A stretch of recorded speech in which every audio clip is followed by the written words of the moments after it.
Good morning, Yogesh. Good morning, Mitashi. Good morning, ma'am.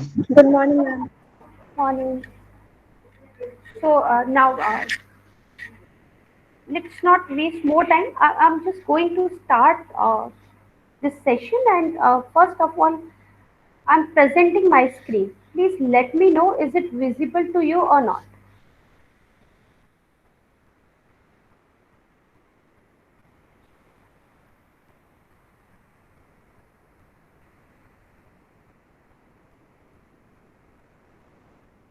Is it visible? Visible, ma'am. Okay, thank you, Yes, thank you, ma'am. thank you so much. So, good morning to all of you. As you all know, that we were discussing about the subjects which have contributed in the discipline or in the study of organization behavior. So we were here. I think we have completed this psychology, that how psychology contributed in the organization behavior. 1 minute.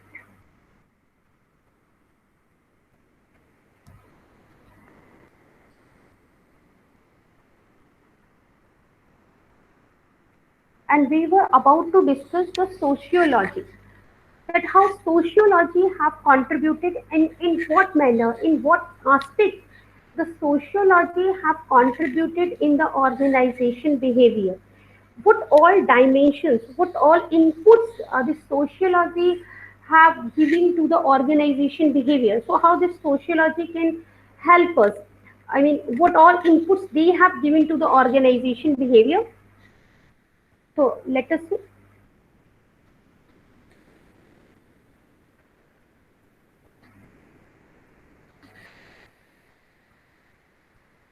This sociology is what input they are giving to the organization behavior is that they help in starting the group behavior in organization.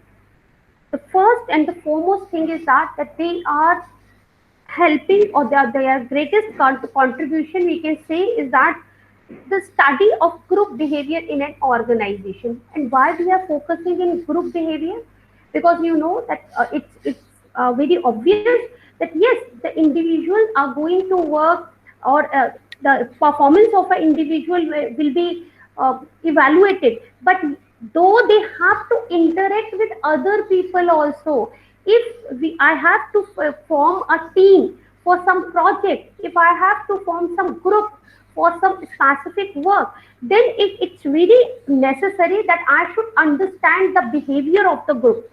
See, we have to understand the formal group behavior as well as the informal group behavior. यानी कि organisations में जो group form होते हैं, क्योंकि आपको पता है कि इंडिविजुअल तो वहां पे काम करेगा ही करेगा। ठीक है, आप इंडिविजुअल को अंडरस्टैंड कर रहे हैं, उसकी अंडरस्टैंडिंग दे रहे हैं, उसका एटीट्यूड देख रहे हैं, बट ये बहुत असेंशियल है, क्योंकि एक इंडिविजुअल को वहां पे जितने भी एम्प्लॉयज हैं, जितने भी लोग हैं, उनसे भी इंटरेक्ट करना पड़ेगा। और at some point of a time अगर किसी प्रोजेक्ट की डिमांड ऐसी है जो कि ग्रुप में कंप्लीट किया जाता है, जो कि मोस्टली होता है कि जब आप ग्रुप में काम करेंगे तो आपको ग्रुप का बिहेवियर समझना बहुत जरूरी है कि ग्रुप का बिहेवियर कैसा है, ग्रुप कैसे डील करता है, चैलेंजेस से कैसे डील करता है एट टोटल। क्योंकि आपने इंडिविजुअल को समझ लिया, दैट इज ओके, बट अगर वो ग्रुप में आ गए तो does they have the tendency, क्योंकि अब मेरी इंडिविजुअल की परफॉर्मेंस तो एनालाइज हो नहीं रही है, इवेलुएट हो नहीं रही है, ये तो पूरे ग्रुप पे बात आ जाएगी। तो can I do the social luffing?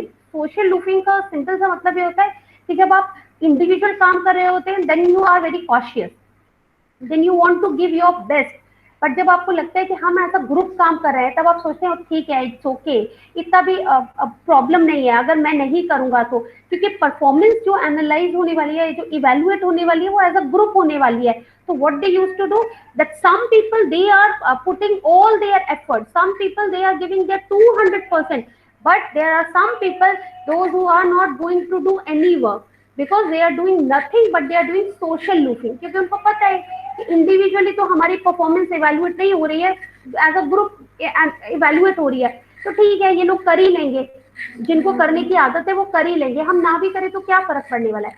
Apart from that group का बिहेवियर कैसा है, क्या पूरा ग्रुप रेजिस्ट करता है, अगर ऑर्गेनाइजेशन में कोई चेंज है तो क्या ग्रुप रेजिस्ट करता है, या वो ऐसे ग्रुप है जिनका हम ऑर्गेनाइजेशन या मैनेजर सपोर्ट ले सकते हैं अगर अदर एम्प्लॉयज रेसिस्ट करते हैं. सो we can say see this is the example, ये एक एग्जाम्पल है इस ग्रुप ने चेंज को किस तरह वेलकम किया है, किस तरह अडॉप्ट किया है, अडेप्ट किया है अपने आप को, अपने एटीट्यूड को. तो इन सारी चीजों में आपका जो सोशियोलॉजी है वो हेल्प करता है. अपार्ट फ्रॉम दैट कम्युनिकेशन, ये बात हम बहुत बार डिस्कस कर चुके हैं, कम्युनिकेशन पैटर्न कैसा होगा, टू वे कम्युनिकेशन होगा, वन वे कम्युनिकेशन होगा, कैसा है ग्रुप में कम्युनिकेशन, कैसा है आपका ऑर्गेनाइजेशन में आपका कम्युनिकेशन कैसा है. This all will be decided by this socio, मतलब जो कंट्रीब्यूट कर रही है सोशियोलॉजी वो इस एस्पेक्ट में कर रही है. फिर next thing is your power. Power कैसी है, किसके पास कितनी पावर है, कितनी अथॉरिटी किस पोजीशन में वेस्टेड है, कितनी अथॉरिटी किस पोजीशन में दी हुई है, और लोग अपनी पावर को कैसे यूज कर रहे हैं, बाय थ्रेटन और बाय सपोर्टिंग अदर्स, कैसे यूज कर रहे हैं, how they are they misusing their power और they are using their power for the benefit of the organisation as well as for the benefit of the employee. क्या ऐसा कर रहे हैं, तो पावर का क्या रोल है, पावर मिसयूज तो नहीं की जा रही, पावर का अगर यूज हो रहा है तो कैसे हो रहा है, और पावर को यूज करके आप बहुत सारे काम, लेट सपोज अगर ऑर्गेनाइजेशन में कोई चेंज आपको लाना है और एम्प्लॉयज रेजिस्ट करते हैं, एम्प्लॉय तैयार नहीं होते बहुत जल्दी, तो with the help of this power आप कैसे कैसे एम्प्लॉय को रेडी कर सकते हैं कि now you have to accept this. अब again you have the two methodology, you have the two technique, इधर आप उनको थ्रेटन कीजिए या फिर आप उनको इतना एनकरेज कीजिए, उनको इतना उनको इतना आप अवेयरनेस दीजिए, उनको प्रॉपर बताइए कि why this change is necessary. तो आप पावर को यूज कैसे करते हैं. फिर अगर आपके कॉन्फ्लिक्ट है, कॉन्फ्लिक्ट यानी कि बिटवीन द ग्रुप है, विद इन द ग्रुप है, ग्रुप के बीच में कॉन्फ्लिक्ट है, ग्रुप से कॉन्फ्लिक्ट है, या विद इन द इंडिविजुअल है. अगर ग्रुप भी आपने फॉर्म किया तो ग्रुप में सबसे ज्यादा पावर किसके पास है, अगर वो पावर है तो क्या वो पोजीशन के बेसिस पे पावर है या बिकॉज ऑफ देयर कैरिज्मा, उनकी पर्सनालिटी ही ऐसी है कि उनकी बात हर कोई सुनना पसंद करता है. तो ये सारी चीजें आपको समझनी, या ये ऑर्गेनाइजेशन बिहेवियर हेल्प करता है हमें समझने में, लेकिन ये सारी चीजें उसे कहाँ से मिली, ये सारी चीजें उसे मिली आपकी सोशियोलॉजी से. Now apart from this there is a social psychology. अब सोशल साइकोलॉजी क्या करती है, देखिए more or less social psychology also do the same thing, ये भी वही सेम चीज करेगी जो आपकी साइकोलॉजी कर रही थी. यहाँ पे भी आपको ये देखना है, जैसे हम सोसाइटी में देखते हैं कि सोसाइटी में जो आपने कैटेगरीज बनाई हुई है, यानी सोशल कैटेगरीज बनाई हुई है, सोसाइटीज हैं, वो कैसे फंक्शन करती हैं. जब हम आउटसाइड द ऑर्गेनाइजेशन देखते हैं तो हमें पता चलता है कि there are different societies, right, on the basis of caste, on the basis of like your income, whatever it is. तो हमने अब अलग अलग सोशल कैटेगरीज डिसाइड की हुई है.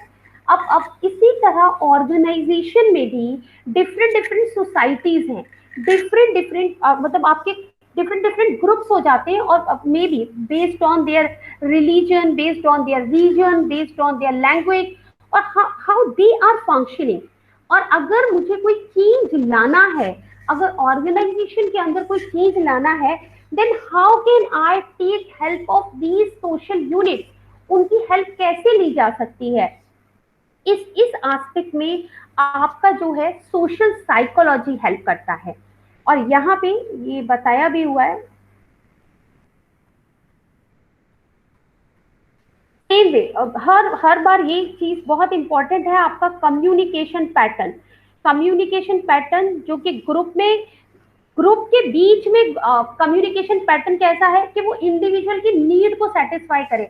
अब लेट सपोज आपने एमबीए फर्स्ट ईयर में एक ग्रुप बना लिया, लेकिन अगर अगर किसी एक स्टूडेंट को ऐसा लगता है कि वो लेफ्ट आउट है, मतलब you people are not interacting with that specific student, अगर आप इंटरेक्ट नहीं कर रहे हो उस स्टूडेंट से, या maybe and this they can be an number of reason, या वो इनिशिएटिव नहीं लेता, मे बी ही और शी इज शाय और इंट्रोवर्ट, तो हो सकता है कि जो कम्युनिकेशन है उसका फ्लो मे बी आप लोग कर रहे हैं, लेकिन वो उस तक नहीं पहुंच रहा है जो पर्सन या जो स्टूडेंट शाय या इंट्रोवर्ट है, तो उसका जो नीड है, जो इंफॉर्मेशन उसको चाहिए, वो उस तक पास नहीं हो रही है, तो in that case that is not satisfying the need of a individual.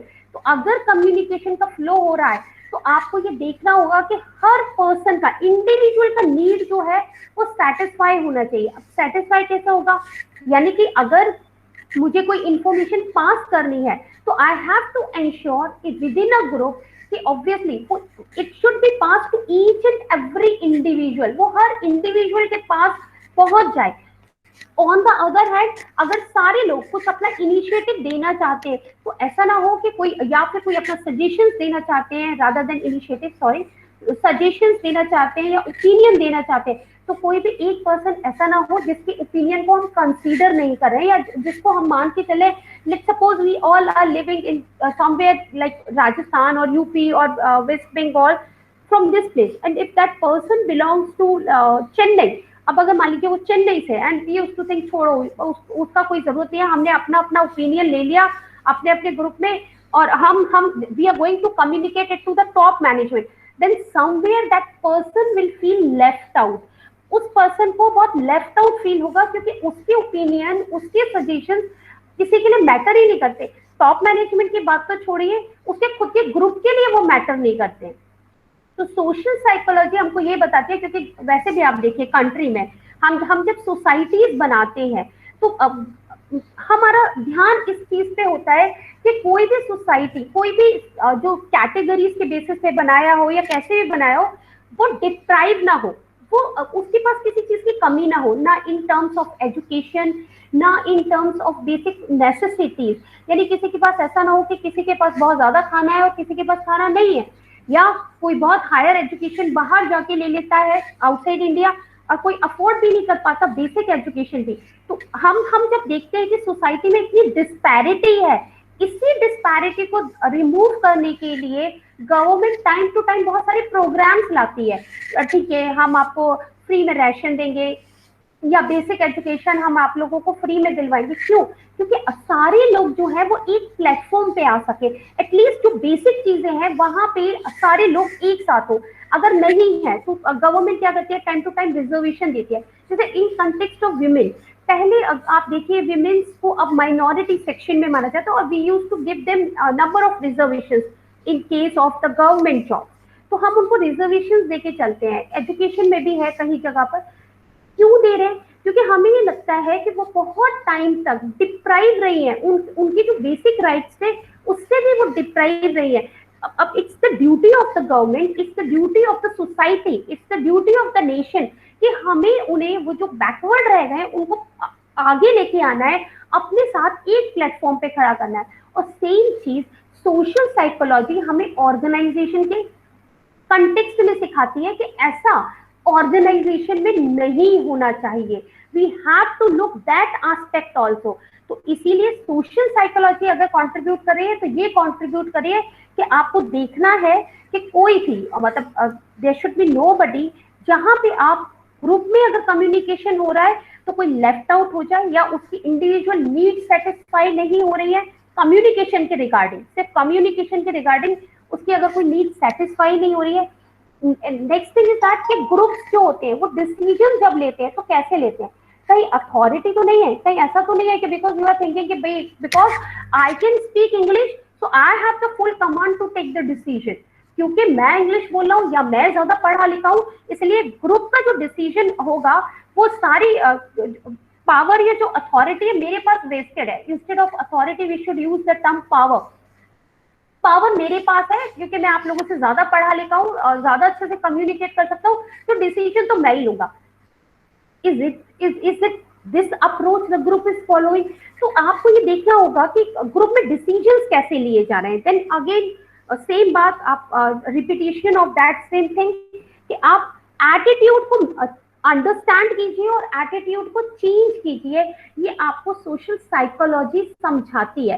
देखिए, अगर मुझे इंडिया के कंटेक्स्ट में कोई एग्जांपल देना हो, हम समवेयर जब हम लोगों के फोर फादर्स या उनसे पहले का जब टाइम था, तो there was one thing, untouchability. कि मतलब कुछ लोगों को हम ऐसे सोचते थे कि नहीं, मतलब अनटचेबिलिटी थी, आप लोग समझते हैं छुआछूत कि मतलब नहीं, इससे नहीं टच होना है, नहीं नहीं, this belong to the lower caste, हमें उससे टच नहीं होना है। लेकिन आप देखिए, हमने उस एटीट्यूड को समझा और आज आज जिस जनरेशन में हम लोग हैं, उस एटीट्यूड को अप टू सम एक्सटेंट, मतलब up to large extent, instead we can say बहुत एक्सटेंट तक उसे चेंज किया जा चुका है। अब आप किसी कॉर्पोरेट सेक्टर्स में जब आप काम करते हैं, जब आप किसी एकेडमिक इंस्टीट्यूशन में पढ़ने के लिए जाते हैं, then you don't have that thought in your mind. वो सिर्फ पर्सन आपका क्लासमेट है या आपका पीयर है, आप उसका कास्ट नहीं पूछते, आप ये नहीं पूछते हैं कि you fall in which category. आप अगर उस कैटेगरी से तो नहीं आते, जैसे मेरे फॉर फादर्स अनटचेबिलिटी मान के चला करते थे। Is it so? नहीं। अब हम लोगों ने वो एटीट्यूड समझा भी कि what is the problem, why the people have this much what we can say this wrong attitude toward those people।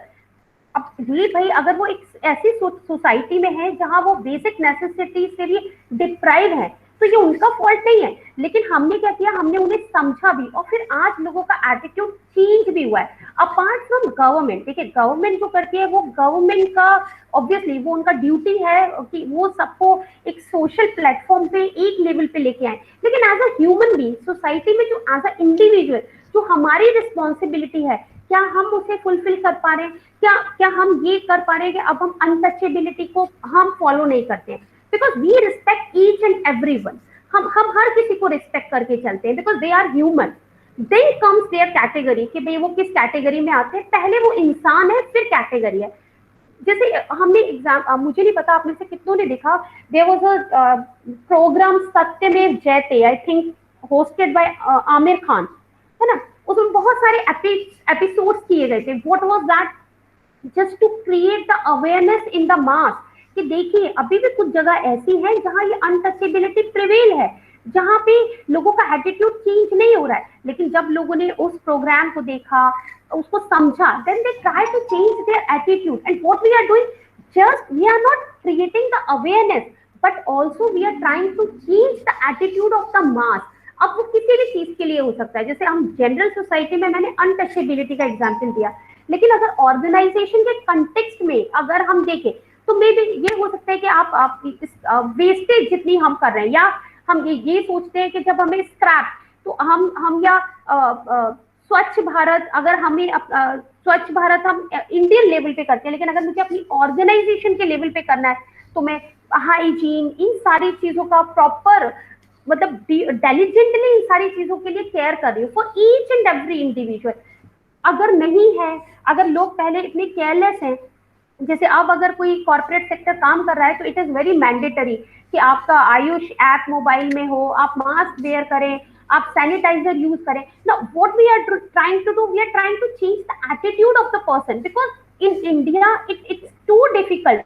आप अवेयरनेस क्रिएट भी कर दीजिए, लेकिन इंडिया में लोगों का एटीट्यूड को चेंज करना, आप एटीट्यूड समझ तो सकते हैं लेकिन उसको चेंज करना, that is such a difficult task. मतलब लोग आसानी से अपना एटीट्यूड चेंज नहीं करते हैं, दे आर वेरी रिलक्टेंट, बहुत रिलक्टेंट है वो उसके लिए।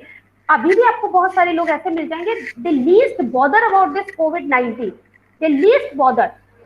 वो अभी भी आपको, आपने फेसबुक पे या यूट्यूब पे देखा होगा, they use to give lame excuses, नहीं नहीं मास्क पहनने से कुछ नहीं होगा, जिसको होना है उसको हो जाएगा।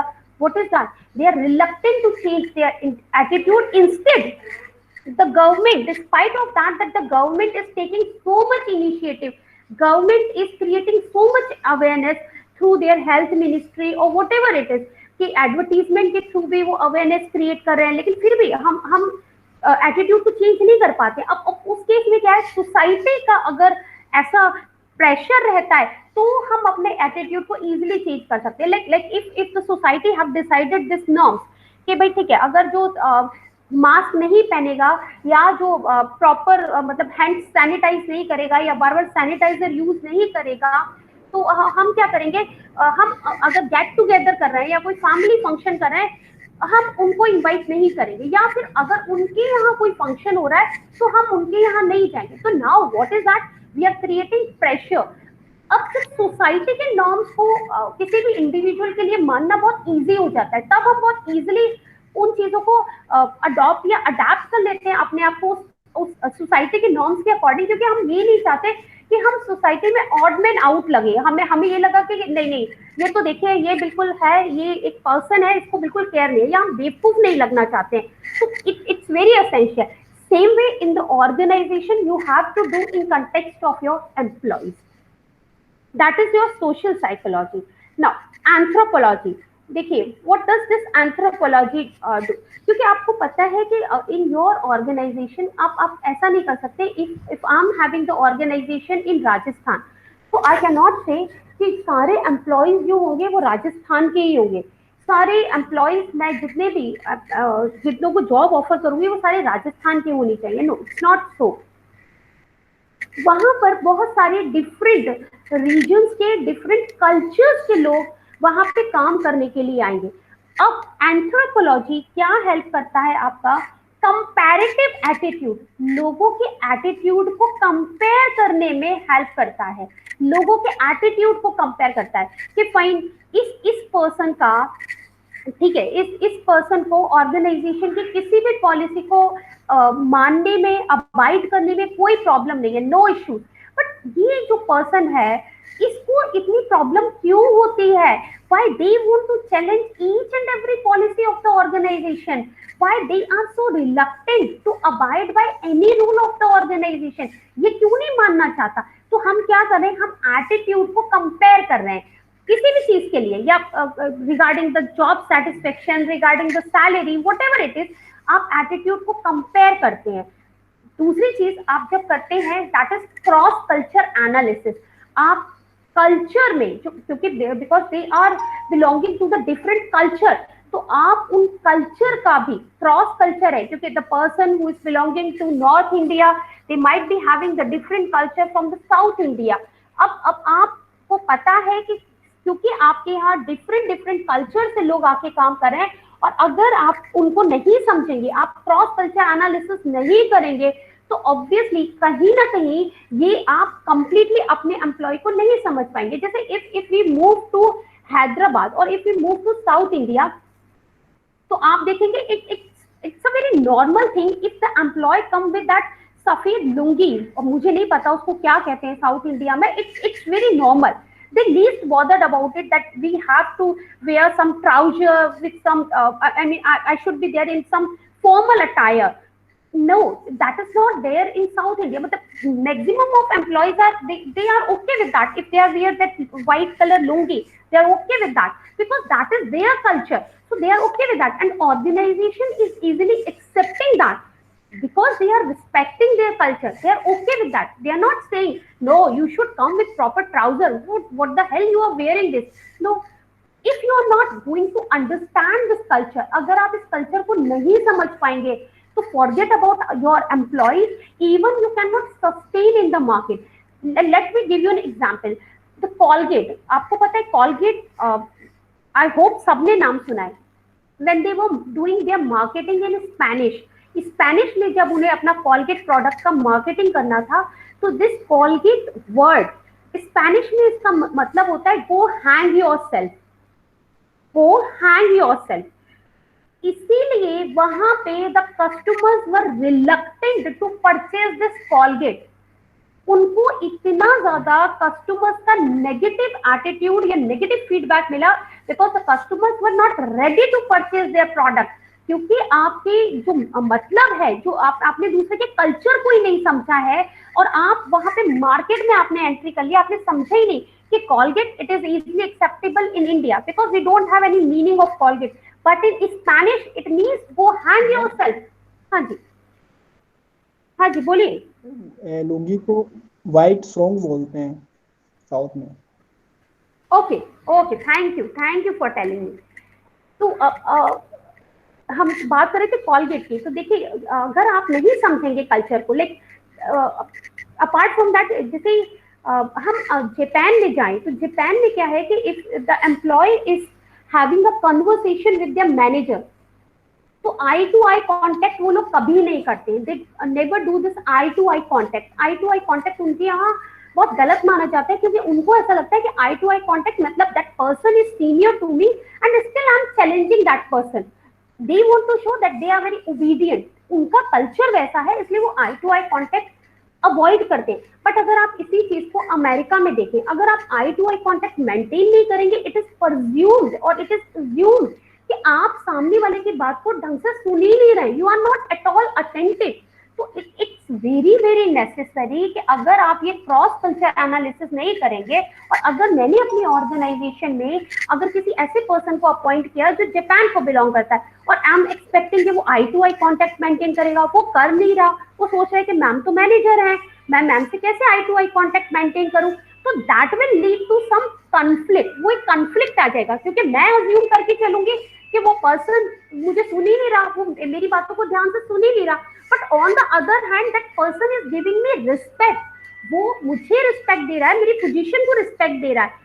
That's why it becomes very essential कि आपको क्रॉस कल्चर एनालिसिस भी सॉरी एंथ्रोपोलॉजी के थ्रू हम ही समझते हैं, क्योंकि एंथ्रोपोलॉजी इस वे में ऑर्गेनाइजेशन बिहेवियर में कंट्रीब्यूट करता है। Now let's see the last one, that is your political science. Political science हमको पता है कि ये क्या करता है कि इंडिविजुअल्स के बिहेवियर, आप लोगों को पॉलिटिक्स के बारे में सबको पता है, I think politics everybody is aware. जी यस मैम। जी, मेरा सब्जेक्ट था। अरे वेरी गुड।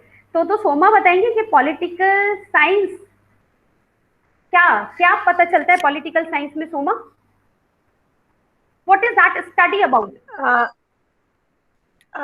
पॉलिटिकल साइंस में तो बहुत सारी चीजें हम पढ़े हैं, मतलब ग्रेजुएशन में, जो क्या मतलब पॉलिटिक्स में वेस्टर्न पॉलिटिक्स क्या है, इंडियन पॉलिटिक्स क्या है, तो पॉलिटिक्स में नॉर्मली क्या क्या हमारे सोसाइटी के लिए किया जाता है, मतलब जो पीएम होता है उनका रिस्पॉन्सिबिलिटी, उनका सोशल का जो माने सोशल जो एक रिस्पॉन्सिबिलिटी होता है। एक्चुअली पॉलिटिक्स का माने कारण क्या है, हम पॉलिटिकल चीज हम क्यों ये करते हैं, हमने सोसाइटी के लिए, डेवलपमेंट के लिए, वही चीज हम 3 इयर्स पढ़े थे। हाँ, पॉलिटिकल चीज बहुत सारे मतलब होता है, वेस्टर्न पॉलिटिकल होता है, इंडियन पॉलिटिकल होता है, बहुत सारे मतलब जो ग्रामीण इलाकों में जो वोट वगैरह होता है वो भी पॉलिटिकल साइंस में आता है, वही चीजें पढ़े थे मतलब ग्रेजुएशन में। Okay, very good very good. See political science में हम ऑर्गेनाइजेशन में ये कैसे कंट्रीब्यूट कर रहा है, देखिए आप जैसे पॉलिटिकल साइंस की बात करते हैं, अब अगर आप लोगों को तो पता ही है कि लाइक अभी राजस्थान में होके चुका था वो पॉलिटिकल ड्रामा कि Ashok Gehlot was the one, वो उन्होंने कह दिया था कि मैं सॉरी सचिन पायलट और अशोक गहलोत के बीच में कॉन्फ्लिक्ट अराइज हो गया था, वो उनके सुपरविजन में काम करने के लिए तैयार नहीं थे, उनके साथ काम करने के लिए तैयार नहीं थे, बस कुछ नहीं। कॉन्फ्लिक्ट अराइज कैसे होगा, और उस कॉन्फ्लिक्ट को अपनी पावर को यूज करके दूसरों को मैनिपुलेट करके अपने खुद के सेल्फ इंटरेस्ट के लिए आप कैसे यूज कर सकते हो, इतना सा समझ लीजिए पॉलिटिकल साइंस में। आप लोगों को बहुत अच्छे से पता है कि what leaders used to do, वो आपके पास आते हैं इलेक्शन से पहले and they used to do so many promises, they used to do so many promises, हम आपके लिए ये करेंगे, इलेक्ट्रिसिटी फ्री हो जाएगा, अरे वाटर सप्लाई थ्रू आउट, मतलब throughout the day 24 hours. उनको पता है why they are doing so many promises, क्योंकि मुझे पावर में आना है भाई, मुझे I want to win the election, मुझे इलेक्शन विन करना है। सेम चीज पॉलिटिकल साइंस जब कंट्रीब्यूट करती है ओबी में, तो यही बताती है कि कभी कभी जो मैनेजर्स होते हैं या इंडिविजुअल भी, how they try to manipulate the situation को मैनिपुलेट करके उसे अपने फेवर में कैसे किया जा सकता है, उसे अपने फेवर में करके आप खुद बेनिफिट कैसे ले सकते हो। मतलब आप एज एन इंडिविजुअल हो। इससे पहले वाले लेक्चर में मैं स्टूडेंट्स को यही बता रही थी, like see there are two types of employees. Fine. The one employee, those who are willing, or those who always do their work on time.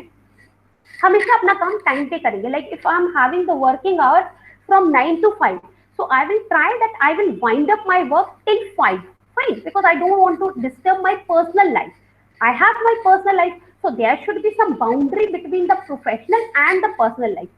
But there are some people in the organization, they will never complete their work by 5 p.m. What they will do, they will do their work at night. हम night में काम करेंगे। why they are doing so? Because they want to highlight themselves in front of the management, in the eyes of their manager. अब manager के सामने हम दिखा रहे हैं, चलिए हो सकता है may be sometimes it becomes very essential, या मे बी मैनेजर ने आपके लिए रिक्वेस्ट किया आपको कि आपको रिपोर्ट बनानी है, हो सकता है आपको वंस इन अ वाइल कभी लेट नाइट काम करके रिपोर्ट बनाना हो। I agree with that. But अगर आपका डेली टेंडेंसी ये है कि आप लेट नाइट काम करते हैं, यानी आपने 9 to 5 तो कुछ किया नहीं होगा, इसीलिए आपको लेट नाइट काम करना पड़ रहा है। अब आप क्या करें, late night till 2 AM till 3 AM आप ऑनलाइन है, सो दैट अगर आपका मैनेजर अब इन एनी केस अगर उसको लगता भी है, अगर वो चेक भी करता है तो दिखता है वाह ही और she is a very very good employ, देखिए कितना टाइम डिवोट करता है, अपनी पर्सनल लाइफ पे सेक्रीफाइस कर दी, उसको पर्सनल लाइफ की भी कुछ नहीं पड़ी है, बस उसके लिए तो ऑर्गेनाइजेशन ही सब कुछ है। But instead of that he is not thinking कि 9 to 5 में किया क्या था भाई, काम कंप्लीट क्यों नहीं हुआ? जब बाकी सब 9 to 5 कर पाए तो आप क्या कर रहे थे? Were you indulge in gossiping with others? क्या आप गॉसिप कर रहे थे? क्या आप इतने लंबे जो ब्रेकिंग स्लॉट्स थे वो ले रहे थे कि आप काम ही नहीं कर पाए?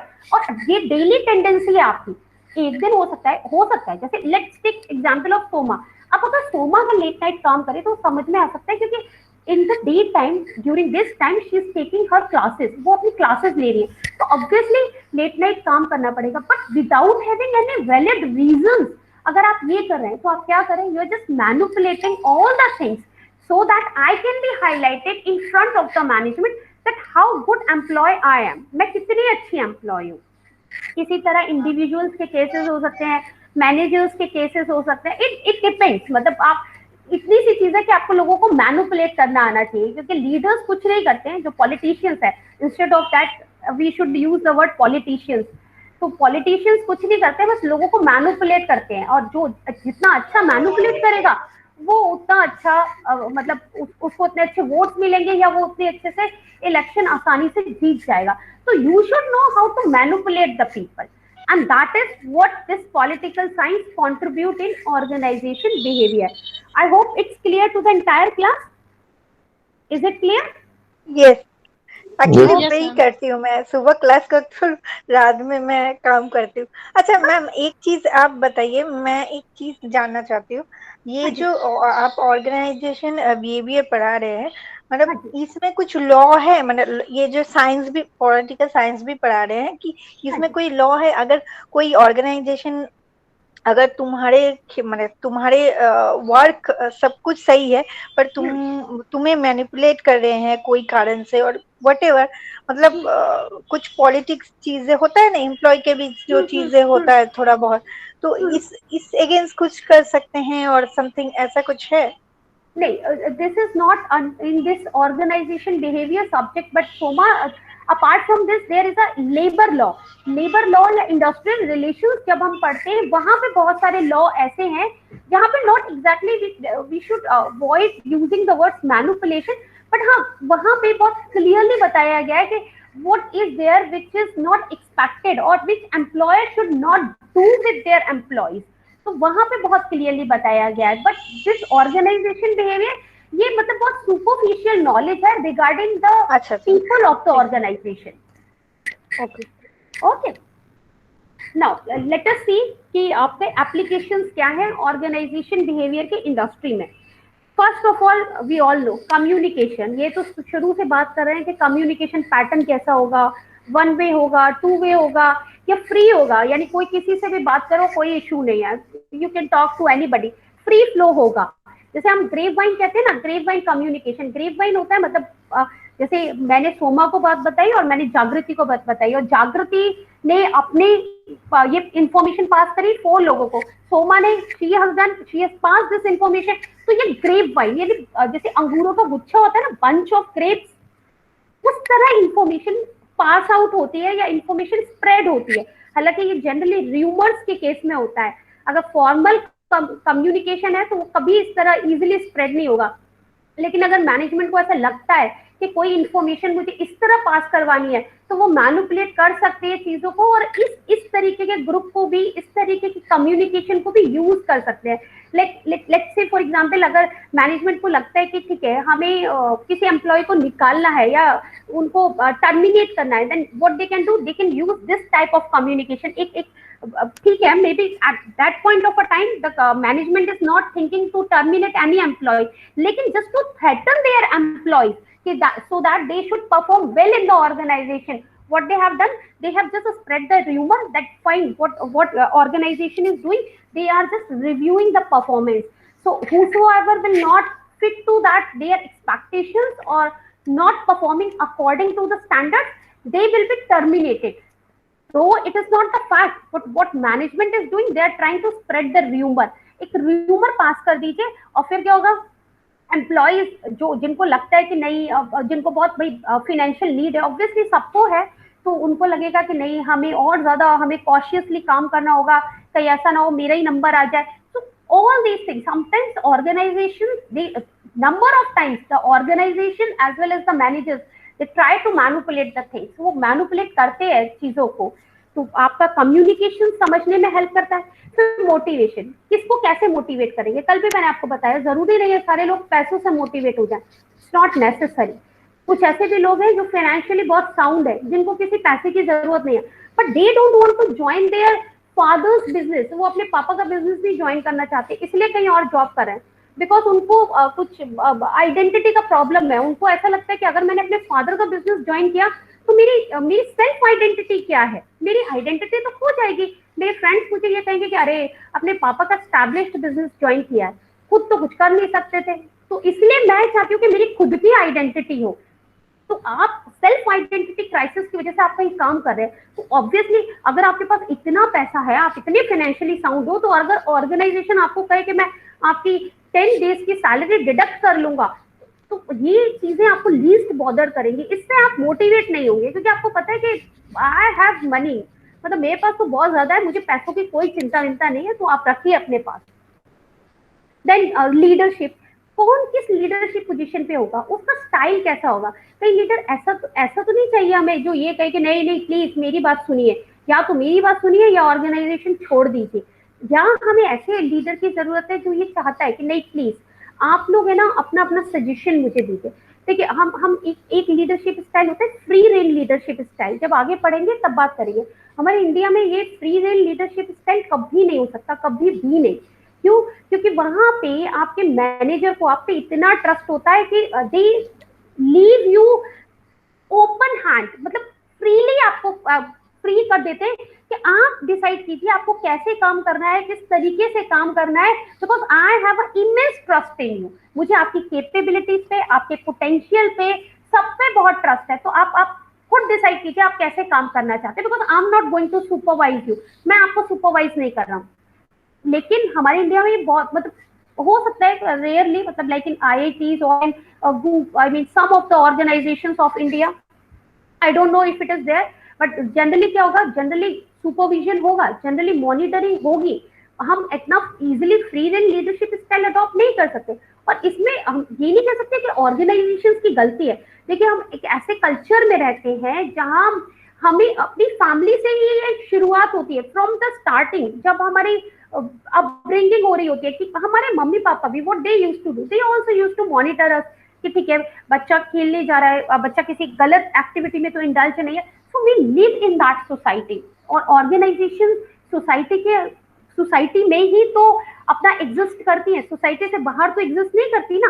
With in the society they have to run their business, और किसी अप टू सम एक्सटेंट अगर आप देखें तो ये सही भी है, क्योंकि if somebody is paying you and if you are cheating with that person, it's not fair, it means you are not loyal towards your profession. Forget about managers, forget about organization, सब चीजों को छोड़ दीजिए, लेकिन इसका मतलब ये है कि आप कभी अपने प्रोफेशन के लिए लॉयल नहीं है।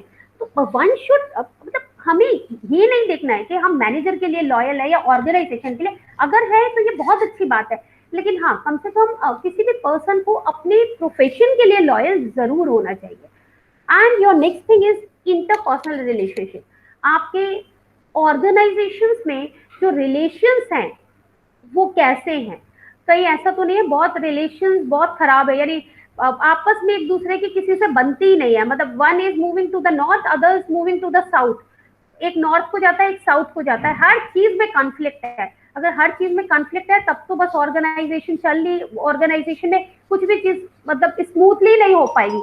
हर चीज में मतलब पहले मैनेजर को मीटिंग बुलानी पड़ेगी, पहले सारे कॉन्फ्लिक्ट रिजॉल्व करने होंगे, तब जाके काम होगा। तो ऐसी चीजें नहीं होनी चाहिए। आपके इंटरपर्सनल रिलेशंस कितने अच्छे हैं, ये सारी चीजें ओबी के थ्रू मेंटेन की जा सकती हैं।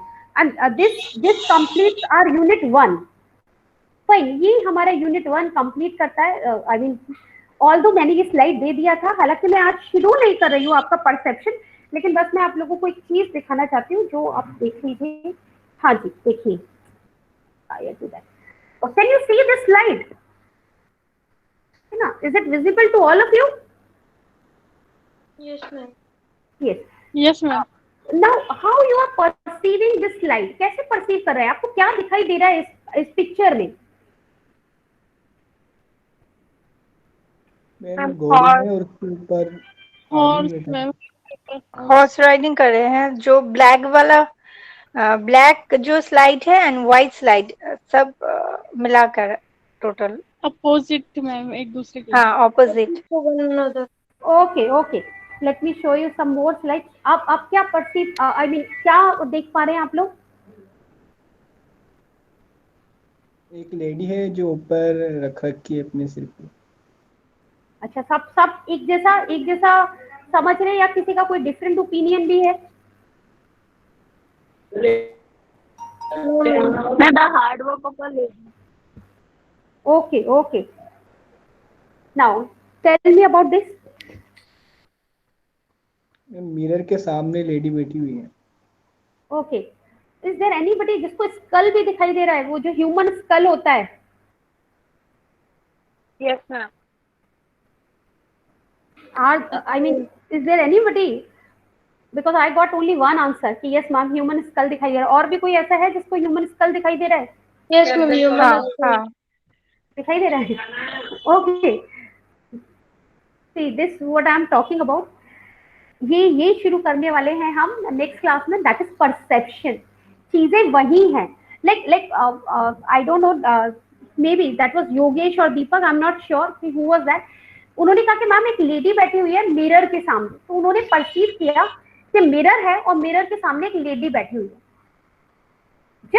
जस्ट टू चेंज, मतलब मैं आप लोगों का चेंज करना चाहती थी और just I want to check, although all of you are correct, nothing is wrong.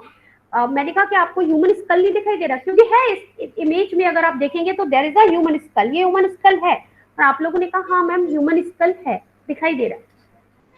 This is how we perceive the things. It depends upon your personality that how we are perceiving the things. चीजें वही हैं, लेकिन हम perceive कैसे कर रहे हैं ये डिफर करता है। यानी वन पर्सन उनको दिखाई दे रहा था मिरर, और हमें दिखाई दे रहा था कि नहीं भाई वो वहां पे सामने जो है ह्यूमन स्कल है, चीज तो एक ही थी ना बेटा। लेकिन हम because of our personality, because of our attitude, whatever it is, because of number of factors, हमें वो ह्यूमन स्कल दिखाई दिया। इसी तरह जब हम इस इमेज की बात कर रहे थे, तो मे बी किसी ने पहले व्हाइट, किसी ने आप में से बहुतों ने नोटिस किया कि मैम व्हाइट और ब्लैक हैं, वो हॉर्स राइडिंग कर रहे हैं और अपोजिट डायरेक्शन में जा रहे हैं। किसी ने मे बी नोटिस किया कि हो सकता है, आई एम नॉट श्योर, कि बहुत सारे सोल्जर्स हैं जो जा रहे हैं, मतलब हॉर्स पे हैं और वो जा रहे हैं, they didn't notice the direction कि वो एक दूसरे के अपोजिट डायरेक्शन में जा रहे हैं। It simply means that how you are perceiving the things. आप चीजों को perceive कैसे करते हैं, that is what we mean by perception. यही perception है और इसको ही हम discuss करेंगे in the upcoming lecture, because it's already 11:15, so it's very difficult to start this perception.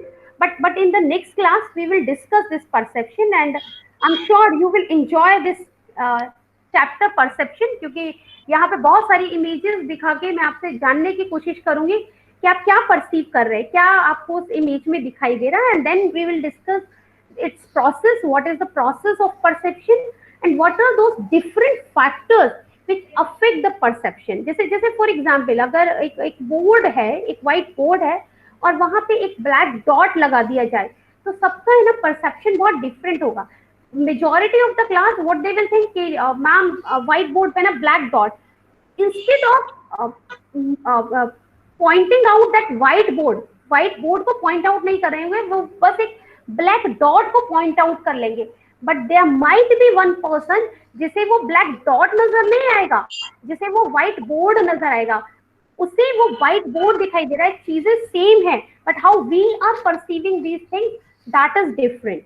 So this we are going to discuss in the upcoming lecture in perception. I hope we have a lecture tomorrow, and this we are going to discuss tomorrow. I hope whatever we have discussed today, that is clear to the